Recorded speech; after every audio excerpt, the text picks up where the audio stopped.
সুপ্রভাত। Family care ছাদ বাগানে সমস্ত ভাই ও বোনেদের সুস্বাগতম। আজকে আমরা অক্টোবর মাসের প্রথমেই কী চাষগুলো করে নেব সেই সম্বন্ধে কিছু আলোচনা। ফুলকপিটা শীতকালীন অবশ্যই করতে হবে।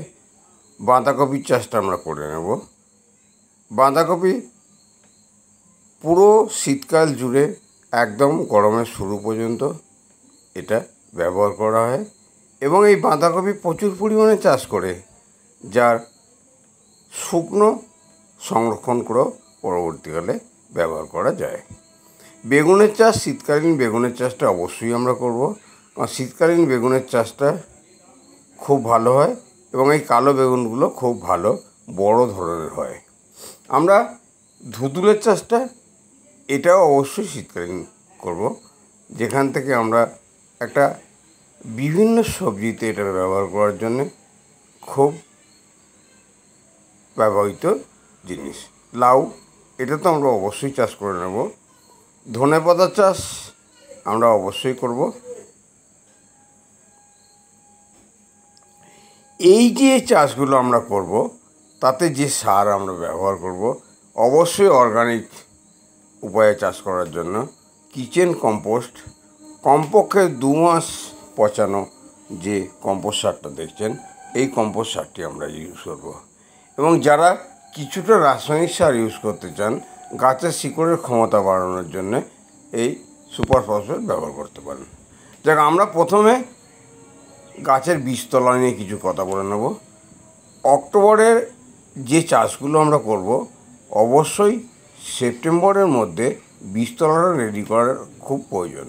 যারা বীজতলা রেডি করবেন তারা সেপ্টেম্বর মাসে বীজতলাটা রেডি করে নেবেন। এই বীজতলায় যেটা দেখা যাচ্ছে, লাউয়ের চারা, ফুলকপির চারা, ওলকপির চারা, বাঁধাকপির চারা, বিভিন্ন চারা এই বীজতলায় দেওয়া আছে, টমেটো চারা, সমস্ত কিছু, যেগুলো অলরেডি ফ্যামিলি কেয়ার ছাদ বাগানে সেপ্টেম্বরের মধ্যেই বড় হয়ে গেছে, যেগুলো অক্টোবরের ফার্স্ট উইকে আমরা এগুলো বিভিন্ন গ্রো ব্যাগে বা বেডে রোপণ করব। শসা চাষ, এটাও আমরা শীতকালে করতে পারি। শীতের শসাগুলো খুব ভালো হয়। এই যে ফ্যামিলি কেয়ার ছাদ বাগানে যে শসার উৎকৃষ্ট উৎপাদন দেখছেন, বিভিন্ন ফসলের যে উৎকৃষ্ট উৎপাদন দেখছেন, আজকের ভিডিওটা কেউ স্লিপ করে দেখবেন না, স্কিপ করবেন না, কারণ আজকের ভিডিওতে একদম বেড তৈরি, গ্রো ব্যাগ তৈরি, মাটি তৈরি, সমস্তটা একদম পুঙ্খানুপুঙ্খভাবে দেখাবো। কারণ শীতের মরশুম শুরু হচ্ছে। শীতের মরশুমের শুরুতে আমরা কীভাবে প্রস্তুতি নেব অবশ্যই আমাদেরকে কমপ্লিটলি দেখাতে হবে। কুমড়ো গাছ, এটাও আমরা চাষ করতে পারি। যা এই যে কুমড়ো গাছটা দেখছেন, যে মাটিটা তৈরি করা হয়েছে যাতে যে কুমড়ো গাছটা উৎপাদন হচ্ছে, খুব ভালো মুভমেন্ট হয়েছে। এই ভালো মুভমেন্ট কী করে হয়, তার প্রস্তুতি কীভাবে, সবটাই কিন্তু আজকের ভিডিওতে থাকবে। শীতকালীন প্রস্তুতি, শীতকালীন বেড তৈরি, মাটি তৈরি, সেটাকে কীভাবে চারাগুলো রোপণ করা হবে, সমস্তটাই আমরা আজকের ভিডিওতে দেখাবো। আমরা টমেটো চাষ এটাও করে নিতে পারি। টমেটো শীতকালের একটি মেন ফসল, যেটা কিন্তু অক্টোবরে যে গাছগুলো আমি বললাম, যে চাষগুলো বললাম, এগুলো অক্টোবরের ফার্স্ট উইক থেকে শুরু করে দেওয়া খুব জরুরি। কারণ শীতকালীন বাগানটাকে যদি আমাদেরকে ডেভেলপ করতে হয়, খুব ভালো প্রস্তুতি যদি আমাদের নিতে হয়, অবশ্যই অক্টোবর মাসটা খুব গুরুত্বপূর্ণ মাস। অক্টোবর মাসের মধ্যে যদি আমরা এই চাষগুলো শুরু করে দিতে পারি, তাহলে এই ধরনের ফসল কিন্তু আমরা ফলাতে পারি, যেটা ফ্যামিলি কেয়ার ছাদ বাগানে অলরেডি হয়ে থাকে। যে টমেটো চাষটা দেখছেন, এটা অবশ্যই 2024-এর গত বছরের টমেটো, যেটা যে ফসলগুলো দেখছেন প্রায় বেশিরভাগটাই গত বছরের ফসল। আমরা পেঁয়াজকালির চাষটা করতে পারি, যেগুলো ছোট ছোট যে পেঁয়াজের দানা পাওয়া যায়, এগুলো বসিয়ে দিলে এই ধরনের পেঁয়াজকালি আমরা করতে পারি। আর লাউ, এ তো আর বলার মতোই রাখে না। লাউ চাষ একটি শীতকালের উৎকৃষ্ট ফসল। অবশ্যই হাইব্রিড লাউয়ের চাষটা করুন। হাইব্রিড লাউটা লম্বা হলেও প্রচুর পরিমাণে ফলন কিন্তু হাইব্রিড লাউয়েতে হয়। এই যে লাউ চাষের যে পদ্ধতি, এই লাউ চাষের পদ্ধতি এই যে ফলন, টোটালটাই ফ্যামিলি কেয়ার ছাদ বাগানের। এবং এটা কিভাবে চাষ করা হয় শুরু থেকে আজকের ভিডিওতে আমি দেখিয়ে দেবো। কীভাবে গ্রো ব্যাগ প্রস্তুত করতে হয়, কীভাবে মাটি প্রস্তুত করতে হয়, কীভাবে চারা রোপণ করতে হয়, এবং যেটি কতটা সার কীভাবে দিতে হয়, সমস্ত কিছুটাই যদি পরিপূর্ণভাবে করি তাহলে এই ধরনের লাউয়ের উৎপাদন কিন্তু আমরা পেতে পারি। আশা করি এবছরের লাউয়ের উৎপাদন গত বছরের চেয়ে অনেক বেশি হবে এ আশা রাখি। কারণ প্র্যাকটিক্যালি যে লাউয়ের চাষটা আমি করেছি গত বছর, তাতে যে ফলন আমি পেয়েছি এবছর তার চেয়ে অনেক বেশি উন্নত পদ্ধতিতে আমি করব। এবং সেই পদ্ধতিটা সম্পূর্ণভাবে আমি আজকের ভিডিওতে দেখাবো। তাই সমস্ত সুপ্রিয় দর্শকবৃন্দকে এবং ভাই বোনেদের বলবো, আজকের ভিডিওটা মোটে স্কিপ করবেন না। নবাগত বিশেষ করে যারা আছেন তারা অবশ্যই আজকের ভিডিওটা পুরোটা দেখবেন। তাহলে চাষ সম্বন্ধে যে তথ্য, কিভাবে এই চাষগুলো করা হবে, অক্টোবরে আমরা চাষগুলো করব, সেই চাষগুলো কিন্তু কমপ্লিটলি আমরা 100% সাকসেসফুলভাবে কিন্তু চাষ করতে পারবো। এই যে মাচায় যে লাউয়ের গাছ দেখছেন, এই যে সবুজে ভরা ফ্যামিলি কেয়ার ছাদ বাগান, এবং লাউয়ের উৎপাদন সমস্তটাই কিন্তু খুব সায়েন্টিফিক ওয়েতে করার জন্যেই এটা সম্ভব। এই যে বেড দেখছেন, কীভাবে আমরা বেডগুলো তৈরি করছি, কিভাবে তাতে মাটি দিচ্ছি, একদম শুরু থেকে আজকে দেখাচ্ছি। এটা একটি 4 ফুট বাই 3 ফুট একটি পলিথিন দিয়ে বেড তৈরি করা হয়েছে, বাঁশের স্ট্রাকচার। ছাদ থেকে ঠিক 3 থেকে 4 ইঞ্চি উচ্চতা রেখে নিচে গ্যাপ রেখে একটা প্ল্যাটফর্ম তৈরি করা হয়েছে। তাতে একটি পলিথিনের বেড তৈরি করা হয়েছে বাঁশ দিয়ে এবং পলিথিন দিয়ে। যে বেডটির নিচের অংশটায় সম্পূর্ণ কিন্তু কিচেন কম্পোস্ট, 2 থেকে 2.5 মাস পচানো কিচেন কম্পোস্টগুলো ড্রাই করে রাখা হয়েছিল বস্তায় করে, যেগুলো একদম নিচে অংশে এটাকে দিয়ে দেওয়া হবে। কারণ গাছের শিকড়গুলো যখন নিচের দিকে, মূল শিকড়টা বাড়বে, নিচে চতুর্দিকে প্রসারিত হবে। এই খাবারটা কিন্তু আগামী 3 মাস লাউয়ের যে ফলনটা হবে শীতকালে, টোটালটা বেশিরভাগ মানে লতা গাছ, শুধু লাউয়ের জন্য নয়, এই রকমভাবে বেড আমরা তৈরি করতে পারি। বিভিন্ন লতা গাছ যেগুলো আছে, যেমন লাউ, কুমড়ো, শসা, এই সমস্ত যে শীতকালের লতা গাছগুলো হয়, ধুদুল, এই সমস্তগুলো ঠিক এইভাবে আমরা বেডটা তৈরি করব। যদি আমরা এইভাবে বেডটা তৈরি করে নিতে পারি গাছে, তাহলে কিন্তু প্রচুর পরিমাণে ফলন এবং খুব সুন্দর গাছের উৎপাদন আমরা পেতে পারি। তাহলে আমরা দেখছি কি, টোটাল 9 থেকে 10 ইঞ্চি উচ্চতার যে বেডটি, গভীরতার যে বেডটি করা হয়েছে, সেই বেডের নিচে কিচেন কম্পোস্ট প্রায় 3 ইঞ্চি আমরা শুধুমাত্র কিচেন কম্পোস্ট দিতাম। এটি সম্পূর্ণ অর্গানিক, যখন ফল হবে সম্পূর্ণ অর্গানিক পদ্ধতিতে কিন্তু ফল হবে। আরও বেশ কিছু কম্পোস্ট সার তৈরি করা ছিল ড্রামে করে, বস্তায় কিছু শুকিয়ে রাখা ছিল, আরও ড্রামে করে বেশ কিছু কম্পোস্ট সার, যেগুলো এখনও পরিপূর্ণ হয়নি কিন্তু প্রায় হয়েই এসছে। এই কিচেনের ওয়েস্টগুলো পচানো যেগুলো, সেগুলোকে আমরা বেডের নিচের অংশে দিয়ে দিলাম, এবং ওটা পুরোটাই সম্পূর্ণভাবে চাড়াতে হবে, সমানভাবে চাড়িয়ে দিতে হবে, যাতে করে শিকড়গুলো যেদিকেই যাক এই খাবারটা যেন তারা প্রত্যেকটা মূল শিকড় একদম নিচের অংশ পর্যন্ত খাদ্য সংগ্রহের জন্য পৌঁছায়, এবং পৌঁছানোর সঙ্গে সঙ্গে এই খাবারটা তারা পায়। তাহলে আমরা একদম নিচের অংশে যেটা দিলাম সেটা হলো কিচেনের ওয়েস্টগুলোকে শীতের প্রস্তুতির জন্য আমরা 2 থেকে 2.5 মাস ধরে যেটি তৈরি করে রেখেছিলাম, সেটা একদম নিচের অংশে দিলাম। এরপর আমরা যে দ্বিতীয় স্টেপে যেটা দেব, সেটা বাগানের যে পুরনো পাতাগুলো আছে বর্তমানে, বিভিন্ন গাছের যে বয়স হয়ে গেছে যে পাতাগুলো, সেই পাতাগুলো ছিঁড়ে পরের লেয়ারে দিলাম। কারণ এই পরের লেয়ারে যেটা হবে, এটা একদম টাটকা পচা সারগুলো কিন্তু গাছ পাবে। এই সেকেন্ড লেয়ারে যে গাছের পাতাটা দেওয়া হলো এবং নিচের লেয়ারে একদম ডাউন লেয়ারে কম্পোস্ট রেডি করে দেওয়া হয়েছে, কিন্তু দ্বিতীয় লেয়ারে কিন্তু আমরা গাছের পাতাগুলো ছিঁড়ে এখানে দিলাম। এবার আমরা দেখে নেব যে বীজতলায় গাছগুলো কী অবস্থায় দাঁড়িয়ে আছে। যে বেড আমরা তৈরি করছি লাউ গাছের জন্যে, অলরেডি লাউয়ের চারাগুলো বীজতলায় প্রস্তুত হয়ে গেছে, যেগুলো অলরেডি বেডে ইনস্টলেশন করার সময় হয়ে গেছে। এখন আমরা এই যে পাতাগুলো দিয়েছি, এই পাতাগুলোর উপর এবার আমাদের যে মাটি রেডি করা আছে, সেই মাটিগুলো এর উপরে একদম সমানভাবে পুরো উপরের অংশটা 2 থেকে 2.5 ইঞ্চি কিচেন কম্পোস্ট দেওয়া আছে। আর এই পাতাগুলো তো ডাউন হয়ে মানে একদম চেপে যাবে, ও এমন কিছু জায়গা নেবে না।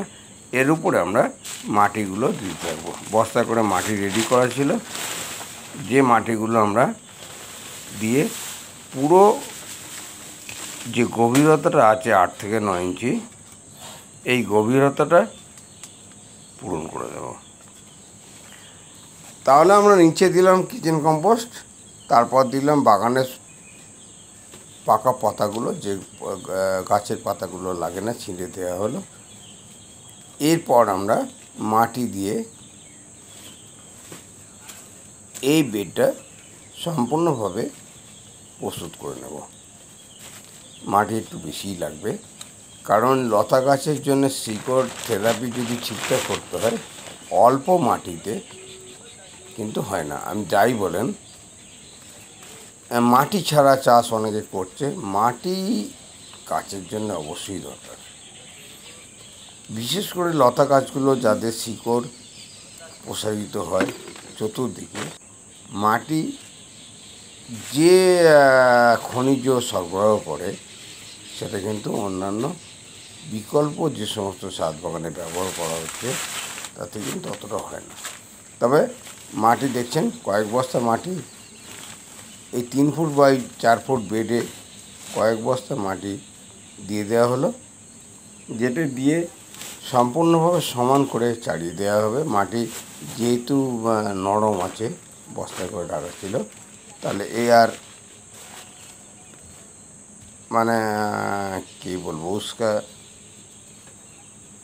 নরম করার প্রয়োজন, অলরেডি নরম আছে, কোনো কোদাল দিয়ে বা কিছু দিয়ে কোপানোর কোনো প্রয়োজন নেই। জাস্ট সেটাকে চাড়িয়ে পুরো বেডটা সমান্তরালভাবে আমরা রেডি করে নেব।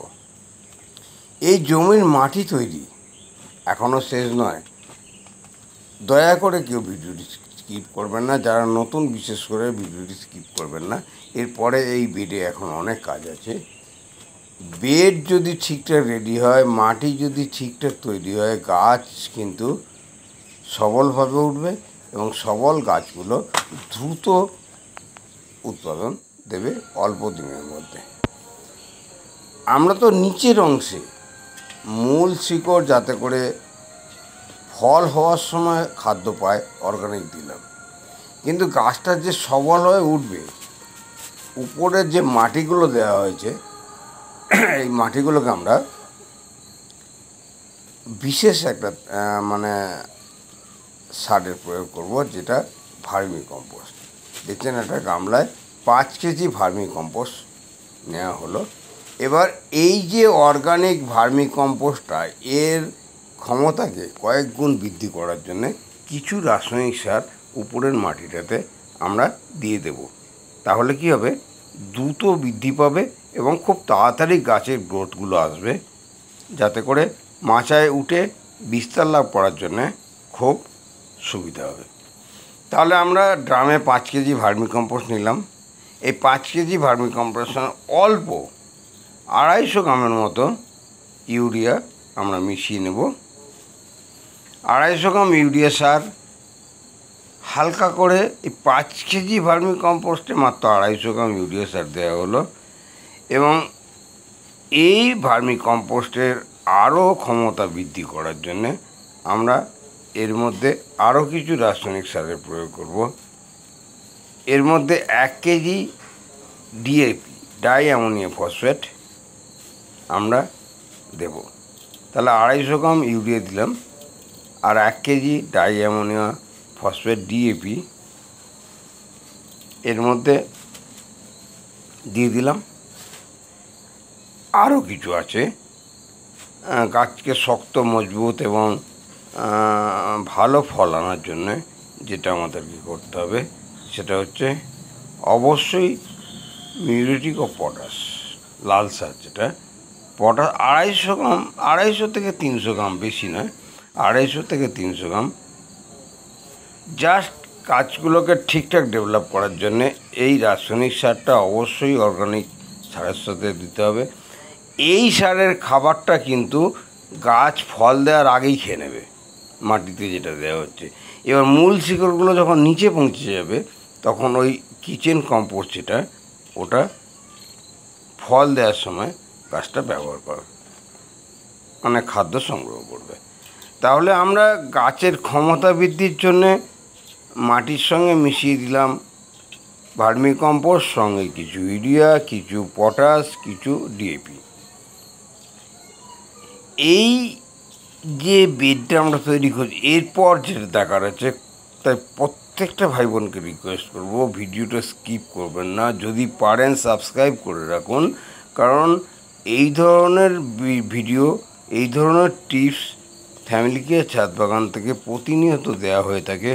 একদম শুরু থেকে শীতের চাষে শুরু হচ্ছে, মাটি তৈরি হচ্ছে, শুধুমাত্র একটা বেড আমি দেখাচ্ছি। এই প্রতিটি যে ফসল অক্টোবরে আমরা বসাবো, প্রত্যেকটা ফসলের জন্যে কিন্তু এইভাবে আমরা, কোনোটা গ্রো ব্যাগে হবে, কোনোটা বেডে হবে। যেগুলো লতা গাছ, যাদের শিকড় প্রচুর পরিমাণে বিস্তার লাভ করে, তাদের জন্য বিস্তারিত বেডের ব্যবস্থা করা হয়েছে। কোনো 10 ফুট বেডে বেড আছে, কোথাও 4 ফুট বেডে। এইটা লাউ গাছের জন্য করা হচ্ছে 4 ফুট বাই 3 ফুট একটি দৈর্ঘ্য প্রস্থ বিশিষ্ট একটি পলিথিন গ্রো ব্যাগ তৈরি করা হয়েছে একটি প্ল্যাটফর্মের ওপর, যাতে আমরা নিচে দিয়েছি কিচেন কম্পোস্ট, তারপর পাতা, শুকনো গাছের যে পুরনো পাতাগুলো, তারপর মাটি দেওয়া হয়েছে। এবং সেই মাটিগুলোকে ডেভেলপ করার জন্যে উপরে ভার্মি কম্পোস্টের সঙ্গে কিছু রাসায়নিক সার আমরা প্রয়োগ করে এই মাটিটা রেডি করে নিচ্ছি। তো এই যে সারটা দেওয়া হলো, খুব ভালোভাবে মিশিয়ে নিতে হবে। এতটা যে সার দেওয়া হলো, যে 5 কেজি সারটা রেডি করলাম, 5 কেজি পুরোটা দেওয়া হয়নি, 3 কেজির মতো দেওয়া হয়েছে। 3 KG vermicompost, 1 KG DAP, প্রায় 500 গ্রাম পড়লো এতে, 250 gram muriatic of potash, 250 gram urea, যেটা দিয়ে মাটিটাকে রেডি করে নেওয়া হলো। পুরো মাটিটার সঙ্গে সারগুলোকে মিশিয়ে দেওয়া হলো। যে টোটাল যে 6 ইঞ্চি যে মাটিটা আছে, পুরো 6 ইঞ্চি মাটিটাকে বারবার একটি যন্ত্র দিয়ে কুপিয়ে রেডি করা হয়েছে। এখন আমরা এই বেডের উপর যে বীজতলা দেখালাম, ওই বীজতলা থেকে লাউ গাছগুলোকে এনে রেখেছি, যেগুলোকে আমরা বসিয়ে দেব। লাউ গাছের গোড়ায় যে মাটিগুলো আছে, সেই মাটিগুলো জাস্ট ডেপ্থ করে বসিয়ে দেওয়া হচ্ছে, গাছের কাণ্ডে যেন না মাটি আসে। তাহলে এবার আমরা 5টি লাউ চারা, এই 4 ফুট বাই 3 ফুট যে দৈর্ঘ্য প্রস্থ বিশিষ্ট যে বেড আমরা তৈরি করেছি, তাতে আমরা 5টি লাউ চারা বসাবো। 4টি কোণে 4টি, আর একদিকে মিডিলে একটি দেওয়া হলো, আর অন্য দিকগুলো খালি রাখা হলো। কেন? এই পরিচর্যাটার পরবর্তীকালে এই জায়গাটা দিতে হবে, জল দেয়া, আরও কিছু চাপান সার পরবর্তীকালে, বা কীটনাশকের উপদ্রব হলে তার প্রতিরোধ ব্যবস্থা সব কিছু করা হবে, যার জন্যে পুরো জায়গাটা ফাঁকা রাখা হলো। কারণ এই 5টি গাছের যে শিকড় প্রসারিত হবে, এতে তাই বেশি হয়ে যাবে। এই 5টি লাউ গাছের চারা দেওয়া হলো। যে লাউ গাছগুলো, আচ্ছা, এই লাউয়ের চারার সঙ্গে কিছু কপি চারা এসে গিয়েছিলো। কপি চারাটাকে বসিয়ে দেওয়া হলো, যেটি এক সাইডে বসিয়ে দেওয়া হলো। যেহেতু চারাটা নষ্ট করবো না, এক সাইডে বসিয়ে দেওয়া হলো। আরও এদিকে আরেকটি চারা বসিয়ে দেবো। এটা ফুলকপি চারাটা এসছে, আরেকটি বাঁধাকপি এদিকে বসিয়ে দেবো। এই বেডের উৎপাদিত যে ফসলগুলো হবে অবশ্যই আমি দেখাবো। ভিডিও ফ্যামিলি কেয়ার ছাদ বাগানের 700-র উপর ভিডিও আপলোড করা আছে। প্রতিদিন লাইভে আমি চাষের তদারকিটা দেখাই। তাই প্রত্যেকটা ভাই বোনকে এবং সুপ্রিয় দর্শকবৃন্দকে বলবো, যারা এখনও চ্যানেলটি সাবস্ক্রাইব করেননি অবশ্যই চ্যানেলটি সাবস্ক্রাইব করে রাখুন। কারণ ফ্যামিলি কেয়ার ছাদ বাগান হলো একটি ইনফরমেটিভ চ্যানেল। প্রচুর ইনফরমেশান এখান থেকে পাওয়া যায়। যাক, আজকে আর বিশেষ দীর্ঘায়িত করব না। আমি একটি চাষ কীভাবে করতে হয় শুরু থেকে বেড তৈরি, সার প্রয়োগ, সমস্ত কিছু, চারা ইনস্টলেশন সমস্ত কিছু দেখিয়ে দিলাম। এবং সমস্ত যে ফসলগুলো বললাম অক্টোবরে যেগুলো চাষ করতে হবে, ঠিক এইভাবেই আমরা প্রস্তুত করব। কোনোটা বেড, কোনোটা গ্রো ব্যাগ, কোনোটা পলিথিন গ্রো ব্যাগ, বিভিন্ন ধরনের যাদের যেমন শিকড় প্রসারিত হয় ঠিক এইভাবে কিন্তু আমরা ইউজ করব। যাক, এরপর আমরা এই গাছগুলোতে কিছুটা জল প্রয়োগ করে দেব। যাক, আজকের ভিডিও আজ বিশেষ দীর্ঘায়িত করব না। এই জল দেওয়ার পর আমি অবশ্যই আজকের ভিডিও শেষ করব। প্রত্যেকটা ভাই বোনের সুস্থতা কামনা করে, যাতে করে আগামীকাল প্রভাতে আবার নতুন ভিডিওতে সকলের সাথে আমি দেখাও করতে পারি, কথা বলতে পারি, এই আশা রেখে ঈশ্বরের কাছে এই প্রার্থনার করি এবং সকলের সুস্থতা কামনা করি।